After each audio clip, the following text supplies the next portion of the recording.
पुढील बातमी दिल्ली येथे सुरू असलेल्या विद्यार्थ्यांच्या आंदोलनाला शिरूर तालुक्यातील विविध सामाजिक संघटना, विद्यार्थी, राजकीय पक्ष, शिक्षक व नागरिकांनी आज जाहीर पाठिंबा दर्शविला।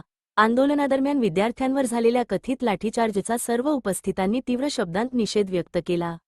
यावेळी शिरूर शहरातील अनेक प्रतिष्ठित नागरिक, विविध संघटनांचे पदाधिकारी, शिक्षक, विद्यार्थी तसेच मोठ्या संख्येने नागरिक उपस्थित होते। उपस्थितांनी विद्यार्थ्यांच्या लोकशाही मार्गाने आंदोलन करण्याच्या अधिकाराचे समर्थन करत त्यांच्यावर झालेल्या कारवाईबद्दल संताप व्यक्त केला। यावेळी सोनम वांगचूक आणि अभिजित दीपके यांनी विद्यार्थ्यांच्या न्याय्य हक्कांसाठी उभारलेल्या आंदोलनाला उपस्थितांनी जाहीर समर्थन दर्शविले। त्यांच्या नेतृत्वाखाली सुरू असलेल्या आंदोलनाशी एकजूट व्यक्त करत विद्यार्थ्यांच्या मागण्यांना न्याय मिळावा अशी मागणी करण्यात आली।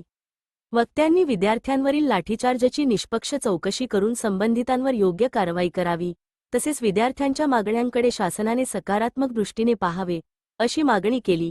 कार्यक्रमाच्या शेवटी दिल्लीतील आंदोलन करणाऱ्या विद्यार्थ्यांना नैतिक पाठिंबा देत त्यांच्या न्याय्य मागण्यांसाठी शिरूर तालुका त्यांच्या पाठीशी ठामपणे उभा असल्याचा निर्धार उपस्थितांनी व्यक्त केला।